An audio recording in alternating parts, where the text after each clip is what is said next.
ఆలోచిస్తూ నడుస్తున్న వాసు తన దగ్గరగా వచ్చిన ప్రసన్నని చూడనేలేదు. నమస్కారం అంది సంతోషంగా. నమస్కారం. మీరా ఇలా ఎందుకొచ్చారు? చాలా రోజుల తర్వాత చూడడం జరిగింది ప్రసన్నలక్ష్మిని. అసలు ఆ సమయంలో ఆ అమ్మాయి కనిపిస్తుందని కానీ కనిపించాలని కానీ ఆలోచించే స్థితిలో లేడు వాసు. ప్లీజ్, మీతో కాసేపు మాట్లాడేందుకు అవకాశం ఇస్తారా? బెదురుగా వాసు ముఖంలోకి చూడకుండా తల వంచి చేతిలోని హ్యాండ్ బ్యాగ్ని తిప్పుతూ అంది. నాతో పనే ఉంది. అలా పరుగులకొస్తే చెప్తాను. సరే పదండి అంటూ పార్కు వైపు దారి తీసిన వాసు చాలా చిత్రంగానే ఉంది అనుకున్నాడు. పార్కులోని పచ్చగడ్డిలో కాస్త దూరంగా కూర్చున్నారిద్దరు. 2 నిమిషాలు నిశ్శబ్దంగా దొర్లాయి. వాసు ప్రసన్న చెబుతుంది అని ఊరుకున్నాడు. అసలు ఎలా మొదలుపెట్టి మాట్లాడాలో అర్థం కాక బెదురుతూ చుట్టూ చూస్తూ ఊరుకుంది. ఎక్కడ్నుంచి వస్తున్నారు? మీ ఆరోగ్యం ఇప్పుడు బాగున్నట్లేనా? ఒకేసారి ఇద్దరూ మాట్లాడారు. తన తొందరపాటుకి సిగ్గుపడింది ప్రసన్న.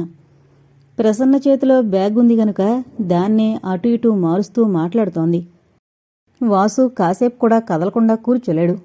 కాసేపు షర్టు వెనక్కి ముందుకి లాక్కున్నాడు. క్రాఫు వేళ్లతో సరిచేసుకున్నాడు. అయినా ఏదో ఇబ్బందిగా ఫీల్ అవుతున్నాడు. సంభాషణ సాగుతున్న కొద్దీ ఈ అవస్థ దాటిపోతోంది ఇద్దరికీ. ఏదో చెబుతానని తీసుకొచ్చారు, చెప్పనేలేదు. గుర్తు చేశాడు. టైము చాలా అయితే నాకేం పర్వాలేదు. మీరు ఒంటరిగా ఇంటికి వెళ్లడమే కష్టం నవ్వుతూ అన్నాడు. మీ దగ్గరున్నా నాకు భయం ఉండదు అనుకుంది మనసులో. చెప్పండి, నాకింకా చాలా పనుంది. నేను ఉద్యోగంలో చేరాను. సంతోషం. ఇది చెప్పడానికేనా ఇక్కడికొచ్చింది? విసుగ్గా చూశాడు. ప్రసన్న గాబరా పడిపోయింది. కాదు, ముఖ్య విషయం చెప్పాలని గొటకలు మింగింది ప్రసన్న. పెళ్లిచూపులనాడు వాసు తను అలా అలా ఏవేవో గుర్తుకొచ్చేస్తున్నాయి. అతను మాత్రం ఏ వికారం లేకుండా నిబ్బరంగా కూర్చున్నాడు. ఒక చెయ్యి కింద అంచి ఒక పక్కకి కాస్త ఒరిగి. మీరు వైదేహి ఇంటికి ఇంకా వెళుతూనే ఉన్నారా? ఎందుకు? సూటిగా చూస్తూ అడిగితే ఎలా చెప్పడం అనుకుంది. మన్నించాలి, అప్రియమైన విషయం చెప్పవలసి వచ్చినందుకు. పర్వాలేదు, వింటున్నాను త్వరపెట్టాడు వాసు. వాసు త్వరపెడుతుంటే ప్రసన్న మరీ కంగారు పడిపోతుంది గాని మాట రావడం లేదు. అప్పటి వరకు ఉన్న అలసట ఎక్కడికి పోయిందో చాలా హాయిగా అనిపిస్తోంది. మెల్లగా చిలిపితనం చోటు చేసుకుంది. మీరింత పిరికివారని అనుకోలేదు, గడ్డి పరకలు తుంచేస్తూ అన్నాడు. ప్రసన్న ముఖం క్షణం ఎర్రబడి అంతలోనే మామూలుగా అయిపోయింది. వాసు ఆ ముఖంలో మారే భావాలని కుతూహలంగా గమనిస్తున్నాడు. వాసు ఎంతసేపు ఎదురుచూసినా ప్రసన్న నోట్లోంచి మాట్లేదు. వాసే మొదలుపెట్టాడు. ఆ రోజు ఫోన్ చేసినప్పుడు నేను మాట్లాడుతుండగానే పెట్టేశారే, అదీగాక అక్కడ ఉండవద్దని చెప్పి. ప్రసన్న వెంటనే జవాబిచ్చేసింది. నేను వైదేహి అక్కా చెల్లెళ్ల పిల్లలం. ఓ అలాగా, వైదేహి చెప్పనేలేదు. వైదేహిని మీరు చూసి ఇష్టపడకపోవడం, మిమ్మల్ని చూసి ఆమోదం తెలియజేయడం అందించాడు వాసు. అసలు విషయమేమిటో తెలుసుకోవాలని కుతూహలంగా కూడా ఉంది. వాసు కొంటితనం ప్రసన్నకి గిలిగింతలు పెడుతోంది. ఎంత చెడ్డవాడబ్బా అంది మనసు. కాదు, తను సరదాగా మాట్లాడి ఎదుటివాళ్లలోని బెరుకును పోగొడతాడు. మేము ఈ విషయంలో తగువ పడ్డామని ఈయనకెలా చెప్పడం ఆలోచించింది ప్రసన్న. మీరు చెప్పేది వినాలంటే తెల్లవారేటట్లుంది. టైం ఎంతయిందో చూడండి కాస్త. వాసు చేతికి గడియారం లేదు. 9:30. అమ్మయ్యో, ఇంకొక క్షణం కూడా ఉండను. సారీ, మీరు చెప్పదలుచుకుంది మరోసారి వింటాను. సెలవా మరి? లేచి ప్యాంటు కంటిన గడ్డి దులుపుకుంటూ అన్నాడు. అంత అర్జెంటు పనేమిటో అడగవచ్చా? ఇష్టం లేకున్నా లేస్తూ అంది. నిరభ్యంతరంగా అడగచ్చు. చూడండి, పగలు సంపాదించింది చాలడం లేదు, అందుకని ఇంకా ఏదో ప్రయత్నించి. సరేగాని కాస్త మా ఇంటి వరకు సాయం రారు? ఒంటరిగా వెళితే చాలా భయం వేస్తుంది. అదీగాక కాలమేం బాగాలేదు. అవును, కాలం బొత్తిగా బాగుండలేదు. అయినా నేను మీ వెంటొస్తే రాను అంటూ ప్రసన్న గాజులు గొలుసు చూస్తూ కోపంగా, ఆ నగలెందుకు ఇలా ఒంటరిగా బయటకొచ్చేటప్పుడు అన్నాడే కాని ఒంటరిగా పంపడానికి మనసొప్పలేదు. ఏం చేస్తాను, వెళతానులేండి. దారిలో ఏదన్నా అయితే నా కర్మ అని అనుభవిస్తాను అంటూ 2 అడుగులు వేసింది. పెద్ద చిక్కే తెచ్చిపెట్టింది. క్రాఫు సరిచేసుకుంటూ, ఇదిగో ఒక షరతు, మీ ఇంటికి కాస్త దూరంగా వదిలేస్తాను, అందుకిష్టమైతే చెప్పండి. నేను ఇంట్లోకి వెళ్లే వరకు మీరక్కడ చూస్తూ నుంచుంటారుగా. దారిన పోయే రిక్షాని ఆపంది. వచ్చేది కాక ఇంట్లోకి వెళ్లే వరకు నుంచోవాలా? అసలు మీరింత పిరికిగా ఉండి ఉద్యోగం ఎలా చేస్తున్నారు? వాసుకి ఎందుకో ప్రసన్నని ఏడిపించాలనిపిస్తోంది. కొత్త వదిలి మాటికి మాట జవాబిస్తూ రిక్షాకి కూర్చుంది ప్రసన్న. ఏంటి మీ పక్కనా? మరో రిక్షా పిలుస్తాను అంటూ చుట్టూ చూశాడు. ఒక్కటీ కనిపించలేదు. అమ్మో 9:15, నాన్నగారు, అమ్మా అంటూ కంగారు పెట్టేస్తుంటే గత్యంతరం లేక వాసు రిక్షా ఎక్కక తప్పలేదు. ప్రసన్న ఎంత ఒదిగి కూర్చున్నా లాభం లేకపోయింది. ప్రసన్నలక్ష్మి జార్జెట్టు చీర వాసుకి తగిలి వింత సుఖాన్నిస్తోంది. ఇలాంటి అనుభవం, అనుభూతి సరికొత్త అతనికి. రిక్షా రివ్వును వెళ్ళిపోతోంది. మలుపుల్లో ఒకరికొకరు మరీ దగ్గరవుతున్నారు. ఆ రిక్షాలో అలా నిర్విరామంగా ప్రయాణిస్తుంటే ఎంత బాగుండు అనిపించింది ఆ ఇద్దరికీ. ఆ సమయంలో ప్రసన్నని దగ్గరకు లాక్కుని ఎన్నెన్నో విషయాలు చెప్పాలని ఏమేమో ఆలోచిస్తున్నాడు వాసు. అక్కడక్కడా వెలుగుతున్న లైట్ల కాంతిలో ప్రసన్న ముఖం సంతోషంతో వెలిగిపోతున్నట్లు గ్రహించాడు. చెయ్యి తనకి తెలియకుండానే వెనకగా వెళ్లి ఆమెని దగ్గరగా లాక్కుంది. ప్రసన్న సిగ్గుతో మొగ్గలాగా అతని దగ్గరికి ఒదిగిపోయింది. ప్రసన్న, నువ్వు అపవాదులు నమ్మలేదని చెప్పినప్పుడు అంత నీరసంలోనూ ఎంత శక్తొచ్చిందనుకున్నావు? మాటల్లో నా సంతృప్తిని చెప్పాలని ఎంతో ప్రయత్నించాను, కానీ చెప్పలేకపోయాను. నిజంగా నాకు అంతే. అప్పుడే కాదు, ఇప్పుడు అంతే. నా మనసు నీకే అంకితమైంది ప్రసన్న. కాస్త స్థిరపడ్డ తర్వాత నీ దగ్గరికి రెక్కలు కట్టుకుని వాళ్తాను. ఎదురుచూస్తూ ఉంటావు కదూ? సంవత్సరాలైనా సరే, యుగాలైనా సరే మీకోసం ఎదురుచూస్తూనే ఉంటాను, మీ రాక కోసం. మన అదృష్టం బాగుంటే నాకు మంచి ఉద్యోగం వస్తుంది.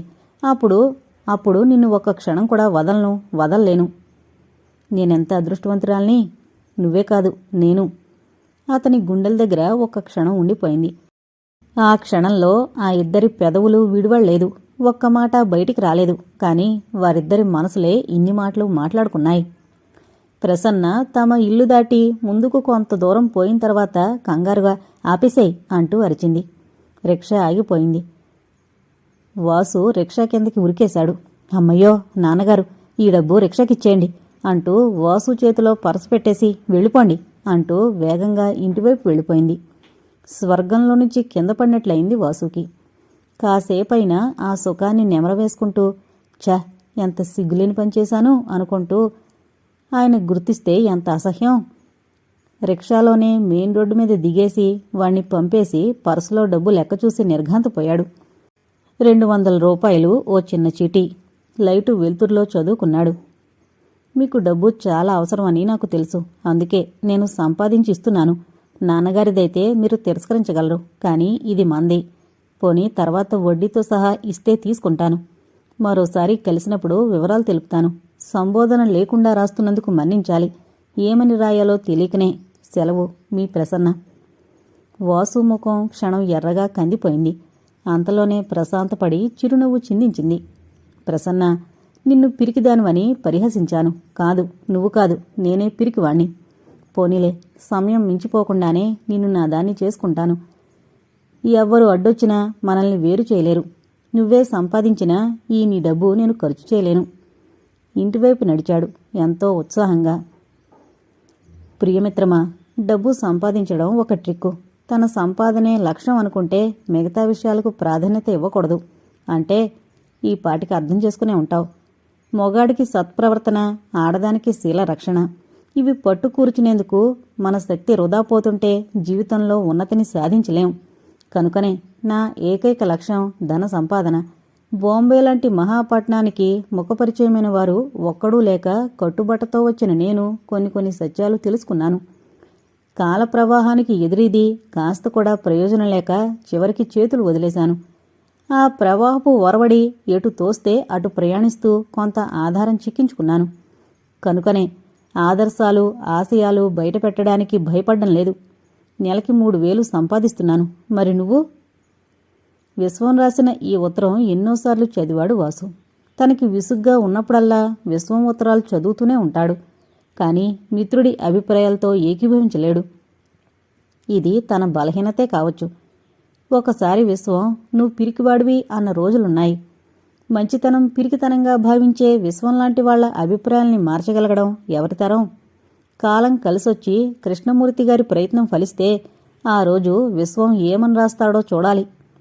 కాస్త విశ్రాంతి దొరికినప్పుడల్లా వాసు మెదడులో ఇలాంటి అలజడే రేగుతూ ఉంటుంది. వీరభద్రం రిజల్ట్స్ కోసం ఎదురు చూస్తున్నారు ముగ్గురు. ముందు వీరభద్రం జాతకం బయటపడితే ఆ తర్వాత నాది అనుకుని తృప్తి పడుతోంది మాల. మాల పరీక్షలు జరిగే రోజున ఎలా రాశావు అని అడుగుతూ, రాసిందాన్ని గురిచిగాక రాయబోయేదాని గురించి ఆలోచించు, మరేం పర్వాలేదు, క్విక్, బాగా రాశాయి అంటూ ప్రోత్సహిస్తున్న వాసుకి భక్తిపూర్వకంగా నమస్కరించింది.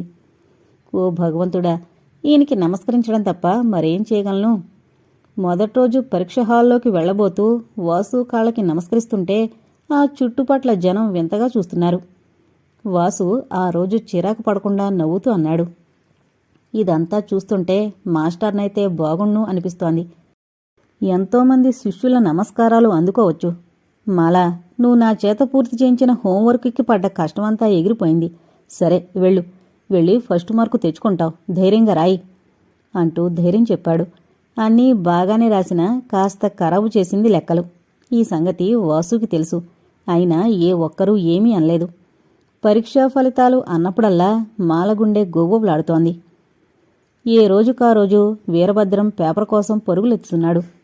ఇది పాసై బిఏకి కట్టి అది పాసైతే అనుకుంటూ భవిష్యత్తు గురించి బంగారు కలలు కంటున్నాడా యువకుడు. అతని ఆత్రానికి వాసుకి నవ్వొచ్చింది. వీరభద్రం ఒకడేనా అలా ఆతృత చెందేది? ఆ స్థితిలో ఉన్న ప్రతి విద్యార్థి పడే ఆవేదనేది. యూనివర్సిటీలో తన ఫ్రెండ్కి వాసు నెంబరిస్తూ ఉత్తరం రాశాడు వాసు. పాస్ అయితే టెలిగ్రామ్ ఇమ్మని రాయండి అంటూ వీరభద్రం వెనక నుంచి కవర్లోకి తొంగి చూస్తూ అంటుంటే నవ్వి ఊరుకున్నాడు వాసు. రాసేశాను అలానే. ఇంకా వీరభద్రం పత్రికొదిలి పోస్టాఫీసు మీదకి దండయాత్ర సాగించాడు పరీక్షా ఫలితాల కోసం. శ్రీలక్ష్మికి 10 రోజులుగా జ్వరం. డాక్టర్ టైఫాయిడ్ అని తేల్చేశాడు. రాఘవరావు 20 రోజులుగా పూర్తిగా ఇంటికి రావడం మానేశాడు. అన్నగారి ఇంటి బాధ్యత వాసు వహించక తప్పలేదు. అన్నయ్య ఎక్కడికి వెళుతున్నాడో నీకు తెలీదు, చెప్పొదినా అంటూ బ్రతిమలాడాడు. ఎక్కడుంటాడో చెబితే కట్టి లాక్కొచ్చి వదిన కాళ్ళ దగ్గర పడేయాలని వాసు ఉద్దేశం. ఏమని చెప్పను, ఎలా చెప్పను వాసుబాబు అంటూ ఏడుస్తోంది. వదిన చెప్పదు, వాసుకి తెలీదు. ఆఫీసుకు వెళ్లాడు లాక్కు రావాలని. 2 నెలలుగా లీవ్లో ఉన్నారు అంటూ జవాబొచ్చింది. ఇంట్లో మరో పనిమనిషి అవసరం చాలా ఉంది. మాలని ఉంచొచ్చు, కానీ జైలుకు కూడా వెళ్ళొచ్చిన మాలని వదిన భరించలేదు. ఏం చెయ్యాలి? వాసు అన్ని విధాలా నలిగిపోతున్నాడు. ఇరుగు పొరుగు ఎన్ని రోజులు సహాయం చేస్తారు? శ్రీలక్ష్మికి మందు, బత్తాయి రసం ఇచ్చి పిల్లలకి అన్నం తినిపించి మందు సీసా తీసుకుని పక్కింటి పిన్నిగారిని వాళ్ళని కాస్త చూడమని వాసు డాక్టర్ దగ్గరికెళ్లి మందు తీసుకుని ఆయన రాసిచ్చినవి మరికొన్ని మెడికల్ షాపులో తీసుకుని కాళ్ళు ఈడ్చుకుంటూ లాయర్ కృష్ణమూర్తి గారి ఇల్లు చేరి మామూలుగా తన వర్క్ చేసుకుంటున్నాడు. తెల్లవారితే నయ్యా పైసా లేదు. ఈరోజు ఆయన అడిగి తీసుకోవాలంటే ఎంతో బాధ. సరే వెళ్ళిపోయేటప్పుడు చూద్దాం అనుకున్నాడే గాని మనసులో ఏదో ఆవేదన తెలియకుండా కాల్చేస్తోంది. ఎందుకిలా ఉంది అని తనని తాను ఎన్నోసార్లు ప్రశ్నించుకున్నాడు. జవాబు రాలేదు. చెన్నీళ్లతో మొహం ఓసారి కడుక్కుని లాయర్ గారి భార్య అందించిన వెంకటేశ్వరుడి ప్రసాదం తిని తిరిగి టైప్ మిషన్ దగ్గర కూర్చున్నాడు. ఎంత జాగ్రత్తగా టైప్ చేసినా తప్పులు ఎక్కువగా పడుతున్నాయి. ఆ రోజు అర్జెంట్ వర్క్ చాలానే ఉంది. మనసులో ఈ అశాంతి లేకుండా ఉంటే 2 గంటల్లో పూర్తి చేస్తే దాదాపు 10 రూపాయలు రావచ్చు. వదినకి బత్తాయిలు అయిపోయాయి, వెళ్లేటప్పుడు మరిచిపోకుండా తీసుకువెళ్ళాలి అనుకుంటూ మరోసారి గుర్తు చేసుకున్నాడు. అప్పటికి 15 రోజుల క్రితం ఓ కంపెనీలో ఖాళీలొచ్చాయని అప్లికేషన్ పెట్టించారు కృష్ణమూర్తి గారు. ఇంటర్వ్యూ వచ్చింది. సంతృప్తిగానే జవాబులిచ్చాడు. ఆ సంగతి ఏమైనా కనుక్కున్నారా అంటూ అడిగాడు వాసు. ఎక్కడయ్యా, చూస్తూనే ఉన్నావుగా, తీరుబడి దొరకందే, నాకు గుర్తుందిలే. ఆయన అలా అండంతో ఉత్సాహం నీళ్లు కారిపోయింది. అప్పటికే ఏవేవో ఊహించిన ఊహలు చెల్లాచెదురైపోయాయి. ఆయన లోపలికి వెళ్ళిపోయారు. కారు డ్రైవర్ రంగయ్య సిగరెట్టు దమ్ములాగుతూ పిచ్చాపాటి మాట్లాడుతూ అన్నాడు. వాసుబాబు, అలాగైపోయారేంటి? మా అయ్యగారు మీకోసం చాలా ప్రయత్నం చేస్తా ఉంటే ఆర్డర్ వచ్చిందాకా ఎవరికీ చెప్పడం ఆయనకు అలవాట్లేదు, అది కథ అంటూ గుబురు మీసాల్లోంచి నవ్వాడు. రంగయ్య మాటతో వాసులో చెల్లాచెదురైన ఆశలు తిరిగి ఆకృతి దాల్చుకున్నాయి. వీలైనంత త్వరగా ఇల్లు చేరాలి, మాల ఒంటరిగా ఎదురుచూస్తూ ఉంటుంది అనుకుంటూ వర్కులో లీనమైన వాసుకి ఫోన్ రింగ్ అవ్వడం కూడా వినిపించలేదు. వాసు, నిన్నెవరో పిలుస్తున్నారు అంటూ లాయర్ గారు అందించారు. నాకా? ఈ సమయంలో ఫోనా? ఎక్కడ్నుంచి? వదినకేమీ కాలేదు కదా? మాల ఎలా ఉందో? రిసీవర్ అందుకున్నాడు. అవతల నుంచి వెంకటేశ్వర్లు గొంతు వినిపించింది. ఏమైంది? మాల క్షేమంగా ఉంది కదూ అంటూ ఆదుర్దాగా అడిగాడు వాసు. ఏమిటి? వీరభద్రానికి ఏమైంది? హాస్పిటల్ నుంచి మాట్లాడుతున్నావా? వీరభద్రం ఫస్ట్ క్లాస్లో పాస్ అయ్యాడని టెలిగ్రామ్ వచ్చిందా? నిజం? అయితే? అప్పటికే వాసు నుదురు నిండా చెమట పట్టేసి వీరభద్రానికి ఫస్ట్ క్లాసు అనేసరికి అతని ముఖంలో సంతృప్తితో నిండిన ఓ గర్వరేఖ క్షణం మెరిసి మాయమైంది. అవతల నుంచి వెంకటేశ్వర్లు గొంతు వినిపిస్తూనే ఉంది. అతను చెప్పే మాటలు వింటూ అయోమయంగా అయిపోయి టేబుల్ పట్టుకుని నిలబడ్డాడు. వీరభద్రానికి యాక్సిడెంటా? అతనికి తెలియకుండానే ఓ వెర్రికేక బయటకొచ్చేసింది. లాయర్ గారు కారిచ్చి పంపారు హాస్పిటల్కి. కారు దిగి లోపలికి పరిగెత్తుతున్న వాసుని మాల అమాంతం వచ్చి కావలించుకుంది. వాసుబాబు, వీరభద్రం మనల్ని విడిచిపెట్టి వెళ్ళిపోయాడు వాసుబాబు అంటూ భోరుమంది. వాసుకి తల తిరిగిపోతోందో భూమే తిరిగిపోతోందో తెలియడం లేదు. అతని స్థితి చెప్పడానికి భాష సరిపోదు. సాయంకాలం కనిపించి, మాస్టారు, టెలిగ్రామ్ కోసం పోస్టాఫీస్కి వెళుతున్నా అంటూ చలాకీగా పరిగెత్తాడు. అలాంటివాడు ఇంతలోనే మాల వెక్కి వెక్కి ఏడుస్తూనే ఉంది. వీరభద్రం తల్లిదండ్రుల్ని ఓదార్చలేక దూరంగా ఉండలేక నలిగిపోయాడు వాసు. ఆ ముసలి దంపతుల ఏకైక పుత్రుడు అకాల మరణం చెంది విలపిస్తుంటే ఎందరూ ఓదారిస్తే మాత్రం వారికి శాంతి కలుగుతుంది? వాసు ఈ గొడవల్లో ఉండి శ్రీలక్ష్మిని పిల్లల్ని చూస్తూ ఉండమని మాలని వాళ్ల దగ్గరుంచాడు. 2 రోజులు మగతగా ఉండి 3వ రోజు మాలని గుర్తుపట్టింది శ్రీలక్ష్మి. ఆ అమ్మాయి అంటే మొదలే చెప్పలేనంత అసహ్యం. అలాంటిది ఆ అమ్మాయి చేతిమందు బార్లీ తాగడం భరించలేని విషయం. తన ఇంట్లో ఉంచుకోవడం అసలే సహించలేదు. అందుకే తన శక్తినంతా కూడగట్టుకుని వచ్చిన తిట్లల్లా తిట్టేసింది రొప్పుతూనే. అన్నింటికీ మించి మాలకి బాధ కలిగించిన విషయం, ఏమంటూ నువ్వు వాసు జీవితంలో తగలబడ్డావో ఆనాటినుంచి మా ఇంట్లో సుఖశాంతులు నాశనం కాబడ్డాయి. శనివి, మామూలు శనివి కాదు, ఏలినాటి శనివి.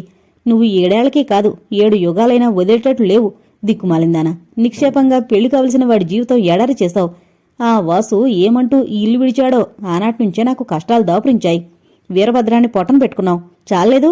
మరెందరు కావాలి నీకు? పోతావా లేదా? మెడపట్టి గెంటేస్తాను అంటూ తన అందుబాటులో ఉన్నవన్నీ విసిరిపారేసి ఇంకా ఏదీ అందక మందు సీసా కూడా గిరాటు కొట్టింది మాల ముఖాన. శ్రీలక్ష్మి విసిరే మాటల గుణపాలు మాల గుండెల్లో దిగబడిపోతున్నాయి. నిజమే, నేనొచ్చిన తర్వాతే వాసుబాబుకి కష్టాలు. నేనే కారణం. ఓ భగవంతుడా, నువ్వే చెప్పు, నేనేనా కారణం? మొహం కప్పుకుని వెక్కి వెక్కి ఏడ్చింది. వీణకి ఏడుపొచ్చింది తల్లి అలా అన్నందుకు. మాల దగ్గరగా వచ్చింది. బాబ్జీ మాల కళ్ళు తుడుస్తూ అన్నాడు, ఏడవకక్క, చిన్నాను వచ్చిన తర్వాత చెప్తాలే. అమ్మ నిన్ను చాలా కోప్పడిందని. అమ్మ జట్టు ఉండం. అమాయకంగా మాట్లాడే ఆ ఇద్దరినీ దగ్గరగా లాక్కుని మరీ దుఃఖం వస్తున్నా దిగమింగుకుంటూ అడిగింది, నేను చెడ్డదాని కాను అని. కాదు, కానే కాదు. ఎంచక్కా కథలు చెప్తావు. నువ్వే మంచిదానివి. చిన్ననకు కూడా చెప్తానులే, మరి ఏడవకు. అన్నా చెల్లెళ్ళు ఓదార్చారు. బాబ్జీ అచ్చంగా వాసు పోలిక. కళ్ళు తుడుచుకుని బాబ్జీని ముద్దు పెట్టుకుంటూ వంటింట్లోకి తీసుకువెళ్లి అన్నం పెట్టి నిద్రపుచ్చిందే గాని మాల మనసుకి శాంతి లేదు. మాటిమాటికి శ్రీలక్ష్మి మాటలే గుర్తుకొస్తున్నాయి. రాత్రి 10 దాటినా వాసు ఇంటికి రాలేదు. నా మూలకంగా ఎంత కష్టపడుతున్నాడో. కళ్ళనీళ్లు సతతం ధారగా ప్రవహిస్తున్నాయి. మాల నిస్సహాయంగా ఆలోచిస్తూ కూర్చుండిపోయింది. పక్కవాటాలోంచి గుసగుసలు వినిపిస్తున్నాయి. ప్రియుడు కోసం ఎదురుచూస్తోంది ప్రేయసి అంటూ ఇంకా ఏమేమో అనుకుంటున్నారు. అయినా ఇవన్నీ తనకి తెలుసు. ఇవేనా? ఎన్నో రకాల అనుకోవడం వింటూనే ఉంది. ఈ దొంగలరాణ్ణి తను ఉంచుకున్నది కాక అన్నగారి దగ్గరికి సరాసరి తీసుకొచ్చేశాడు. ఆయనకి సిగ్గులేకపోతే దీనికైనా సిగ్గుండద్దు. సంసారుల మధ్య తనలాంటి వాళ్లు ఉండతగరని పెళ్లి చేసుకుని ఏ మారుమూలో పడిచేస్తే పర్వాలేదు గాని ఇలా పబ్లిక్గా ఇంత తెగింపా అంటూ. ఇలాంటి మాటలు విని విని చెవులు చిల్లులు పడిపోతున్నాయి మాలతికి. ఒక్కొక్క రోజు ఒక్కొక్క యుగంగా గడుపుతోంది. ఇంక నేను ఒక్కరోజైనా సరే ఉండలేను భగవంతుడా, ఉండలేను. కాని అన్ని విధాలా బాధపడే వాసుబాబుకి ఈ విషయం ఏమని చెప్పాలి? పాపం వీరభద్రం ఎంత దురదృష్టవంతుడయ్యాడు. కాదు, నేనన్నా అలా అయ్యాను కాదు. ఈ దుఃఖంలో తను పాసయ్యాననే సంతోషమే లేకుండా పోయింది. వాసు పేపర్ చూసి నిర్లిప్తంగా అన్నాడు. మాలా, నువ్వు పాసయ్యావు. తల ఊపింది. కాని ఆ సమయంలో ఆ ఇద్దరి మనసుల్లోనూ వీరభద్రం జ్ఞాపకాలే. అతనే ఉంటే ఎంత హడావిడి చేసుండేవాడో. వీరభద్రం మరణం వాసుకి పెద్ద ఆఘాతమైంది. ఇంత అశాశ్వతమైన ఈ జీవితానికి ఎందుకింత తాపత్రయం? ఈర్షలు, అసూయలు, కోపాలు, తాపాలు, ఎంతో ఉన్నత శిఖరాల్ని అందుకోవాలనే తపన, తాపత్రయం. చివరికి మృత్యువుతో మరేదీ మిగలదు. ఏంటో ఈ భగవంతుడి సృష్టి. వీరభద్రాన్ని పైకి తెచ్చి మాలనిచ్చి పెళ్లిచేసి ఏదేదో చెయ్యాలని ఆలోచనలు చేశాడు. కాని ఏ ఒక్కటీ జరగలేదు. వాసు ఈ ఆలోచనలతో మరీ నీరసించిపోయాడు. ఆకలి, నిద్ర మరిచిన ఈ ఆలోచనలు మాత్రం అతన్ని వదలడం లేదు. వీరభద్రం తల్లిదండ్రులు వాళ్ల స్వగ్రామం వెళ్ళిపోతామంటున్నారు. వాళ్ళకి ఓ 100 రూపాయలన్నా ఇచ్చి పంపిస్తే ఆ తర్వాత సంగతి ఆలోచించొచ్చు. కానీ 100 రూపాయలు ఎలా వస్తాయి? ఎక్కడ తేవాలి? లాయర్ కృష్ణమూర్తి గారు ఊర్లో లేరు. వైదేహిని అడిగితే ఇప్పటికీ ఈ అవసరం గడిచిపోతే మరో 2 ట్యూషన్లు చెప్పి వైదేహి బాకీ తీర్చేయచ్చు. శ్రీలక్ష్మి సుస్థితో వాసుకి డబ్బుకి మరీ ఇబ్బంది అయిపోయింది. వైదేహి ఇంటికొచ్చాడు. అమ్మగారు పైనున్నారు. నౌకరు చెప్పాడు. నేనొచ్చానని చెప్పు అంటూ అక్కడే కూర్చుని పేపర్ తీసుకుని చూస్తున్నాడు. నమస్తే, బహుకాల దర్శనం. వైదేహి గబగబా దిగిరావడం వల్ల కాబోలు ఆయాసపడుతూ కూర్చుంది. కాస్త వెనక్కి వాలి బరువుగా శ్వాస పీలుస్తూ. వైలెట్ కలర్ గద్వాల్ జరీ అంచు కార్పెట్ మీదకి గమ్మత్తుగా పొలుచుకుంది.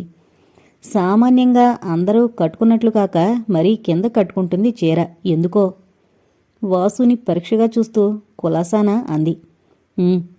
వైదేహి మాట్లాడుతోంది. కాని పూర్వపు ఆత్మీయత కనిపించడం లేదు. ఎందువల్ల? ఏదో మార్పు అనిపిస్తోంది. ఫలానాది అని చెప్పలేకపోతోంది వాసు మనసు. కాని ఏదో అసంతృప్తిగా అనిపిస్తోంది.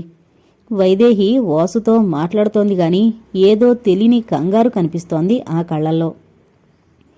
రోజులా లేరు. ఎందుకని? సమయంలో వచ్చానా?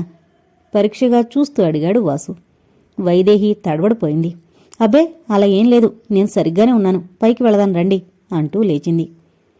చూడండి, నేను కూర్చోడానికి రాలేదు. త్వరగా వెళ్ళిపోవాలి. మీతో కాస్త పనుండొచ్చాను.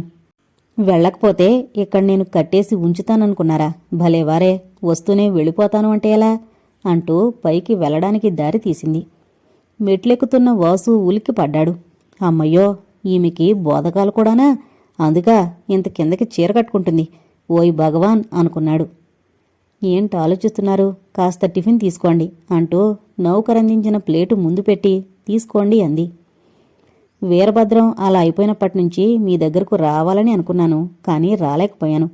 ఇంతకీ యాక్సిడెంట్ ఎలా జరిగింది? ఫస్ట్ క్లాస్ వచ్చిందన్న సంతోషంతో టెలిగ్రామ్ పట్టుకుని నా కోసం వస్తూ రోడ్డు దాటుతుండగా జరిగింది ప్రమాదం. కళ్ళనీళ్లు బలవంతంగా ఆపుకుంటూ దుఃఖాన్ని దిగమింగేస్తున్న వాసుని చూస్తుంటే వైదేహి కంఠం ఆర్ద్రతతో కదిలిపోయింది. మీరు చాలా షాక్ తిన్నారు. అసలు మీ ముఖమే చాలా మారిపోయింది. మాకే వింటే ఎంతో బాధ కలిగింది. ఇంక మీకు చెప్పాలా? పాపం అర్ధాయుష్కుడు. అతను బాగుంటే మీరతన్ని చాలా పైకి తీసుకొచ్చేవారు. అలా జరుగుతుందని అందరూ అనుకున్నారు కూడా. మీ మాలకి అతనిచ్చి పెళ్లి చేస్తారు అని కూడా అన్నారు కదూ. పోనీయండి, మరిచిపోవడానికి ప్రయత్నించండి. టిఫిన్ తీసుకోండి అంటుందే గాని వాకిలి వైపు ఆతృతగా చూస్తూనే ఉంది.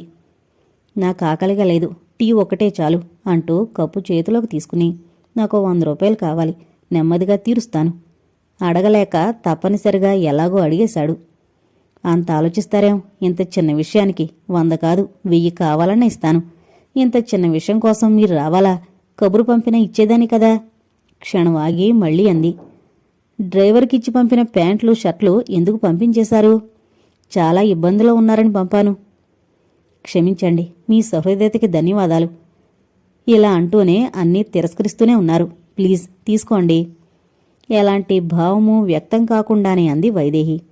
కాని వాసుకి మాత్రం ఏదో తెలియని బాధ మనసుని కోసేస్తోంది. తన అసమర్థతని గడుసుగా ఎత్తి చూపిస్తున్నట్లు అనిపించింది. అనాయాసంగా వచ్చే డబ్బుతో అవసరాల్ని తీర్చుకోవాలనే కోరిక నాకు లేదు. ఒకవేళ అంతగా అవసరం వస్తే మొట్టమొదటగా మీ దగ్గరికే యాచనకొస్తాను. వాసు ఆవేశాన్ని ఆపుకుంటూనే అన్నాడు. వైదేహి నొచ్చుకుంటూ అంది. అపార్థం చేసుకుంటున్నారు. ఆతృతగానే వాకిలి వైపు చూస్తూ అంది. ఛీ, ఈరోజు ఇక్కడికి రాకుండా ఉంటేనే బాగుండేది. ఎవరొస్తారని అంతగా భయపడుతోంది వైదేహి? ఎవరొస్తే మాత్రం భయపడవలసిన అవసరం ఏముంది? సర్వస్వతంత్రురాలైన వైదేహికి భయమా? ఏంటో అసహనంగానే కూర్చున్న మహా చికాగ్గా ఉంది. అందుకే లేచి నిలబడ్డాడు. అయ్యో, అసలు వచ్చిన పని మరిచి వెళ్ళిపోతానంటే ఎలా? ఇప్పుడే వస్తాను, కూర్చోండి. మరో గదిలోకి వెళ్ళింది. వాసుకి ముళ్ల మీద కూర్చున్నట్లుంది.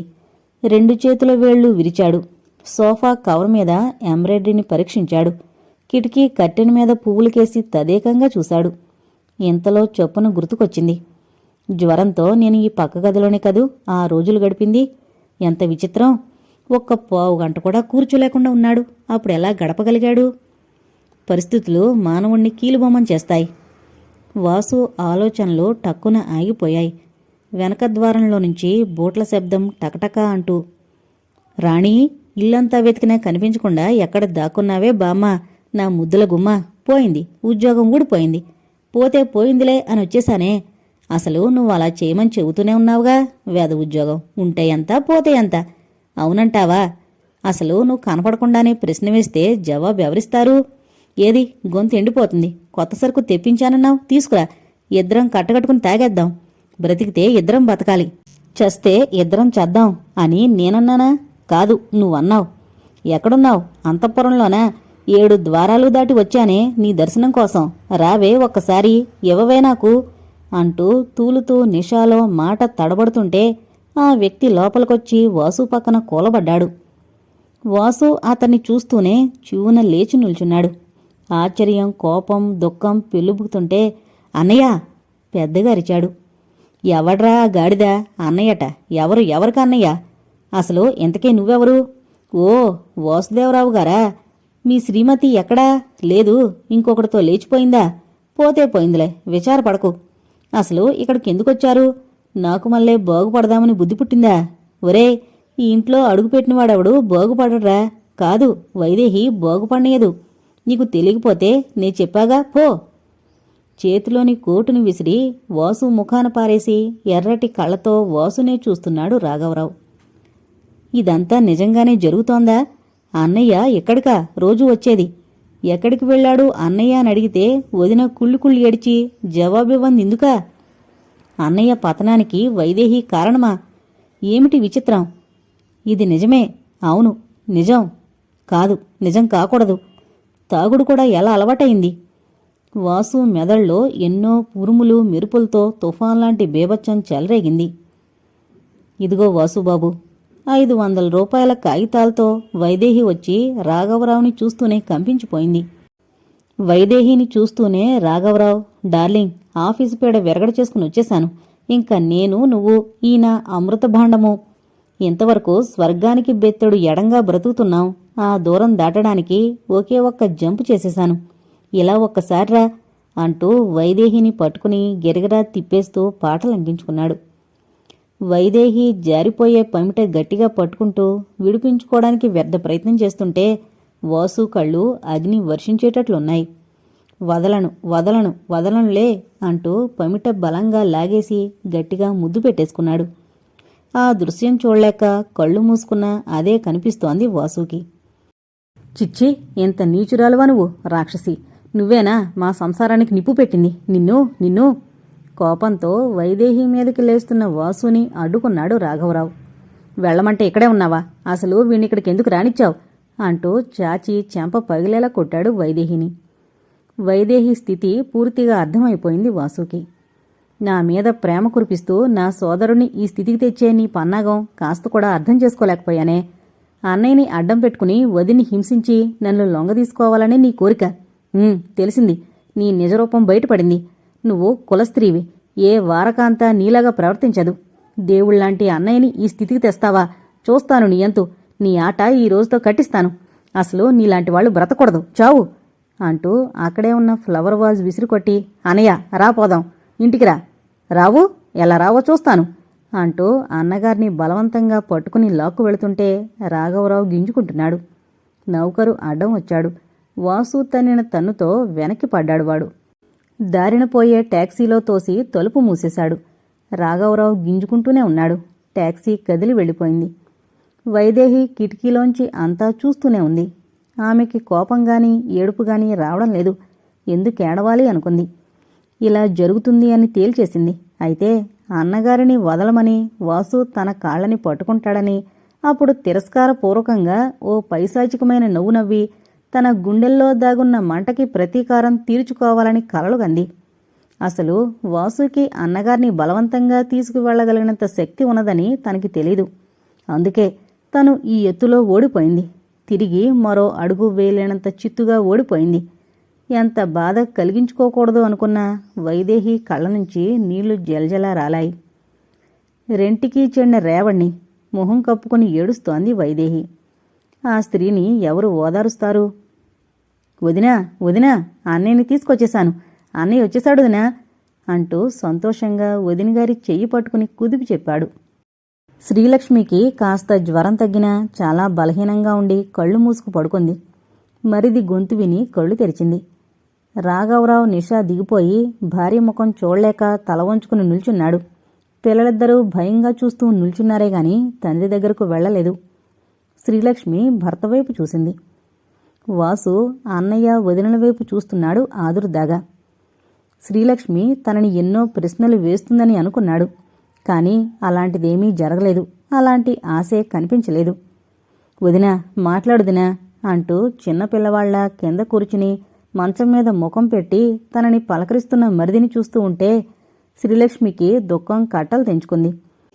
కనుకొలుకుల్లోని నీటి బిందువులు కిందకి జారాయి. రాఘవరావు ఎంతసేపు నిల్చున్నా శ్రీలక్ష్మి అతని వైపు కనీసం కన్నెత్తి కూడా చూడలేదు. రాఘవరావు అక్కడ్నుంచి నెమ్మదిగా బయటకు వెళ్ళిపోయాడు.